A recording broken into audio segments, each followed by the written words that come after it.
Programme edit এখন আমরা প্রোগ্রামটা এডিট করে সিবি থেকে এএ তে যাব। ধরো বন্ধু, আচ্ছা আমরা রিসেট দিলাম। রিসেট দেওয়ার পরে এখানে ইউ খুঁজবো, ইউতে আনঅ্যাসেম্বল প্রোগ্রাম। তো আমরা এই ইউ চাপ দিলাম, দেওয়ার পরে এন্টার।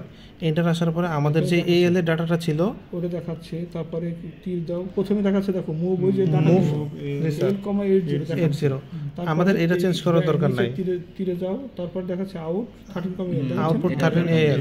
তারপর এরপর আবার যদি যাই তাহলে এখন এই যে আমরা সিবি পেলাম। এই জায়গাটা আমরা ওই জায়গায় এসে এ প্রেস করতে হবে, এ প্রেস করব করে এন্টার করে এন্টার। এই লাইনটা এখন পুরোটাই এখন এই লাইনটা আমরা পুরোটাই লিখব সিবির জায়গায়, মানে মুভ এএল কমা সিবির জায়গায় এ দিব। আচ্ছা M O V move space A L shift I A A A A enter. পরের লাইন আর লিখবো না, ও তো আছেই। জি স্যার। দিয়ে শেষ, রিসেট দিয়ে দেবো আবার। দিয়ে রিসেট দিয়ে দিলাম।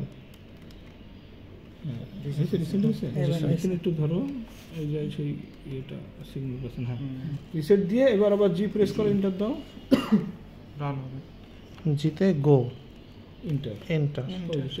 এই যে এখানে 11 আমাদের চলে আসলো। আমরা যেটা বলছিলাম যে 1010 এ এইটাই, এই যে এখানে চলে আসছে 101010 ডাবল 1। এই জায়গাটা 0 হয়নি, তাহলে এটা মনে হয় লাইটের কোনো প্রবলেম হয়েছে, বুঝছো? এই যে এইটা 10 হবে না, এইটা এই লাইটটা প্রবলেম আছে। হ্যাঁ আচ্ছা, লাস্ট লাইটটা প্রবলেম আছে, ওটার কোনো সমস্যা না। মানে সিগন্যাল ঠিক আছে। তুমি এখানে রেজিস্টারে যে দেখো, রেজিস্টার দেখার নিয়ম কি, এফ যখন জি দিয়ে ইন্টার দিয়েছো না, গো হওয়ার পরে তারপর দিতে হয় F3 দিয়ে আর দাও, রেজিস্টারে দেখো। রেজিস্টারে জি স্যার, এই যে এক্স এ আছে, এ আছে না, তারপরে এ মানে ওই যে আমাদের সেই এ দেখাচ্ছে, ঠিক আছে। কিন্তু এই যার এই এলইডিটার প্রবলেম হয়েছে। হ্যাঁ, অনেকদিন হয়েছে, অনেকদিন আগের ডিভাইস, এই জন্য হয়তো। আর এখানে কানেক্টরে একটু প্রবলেম আছে।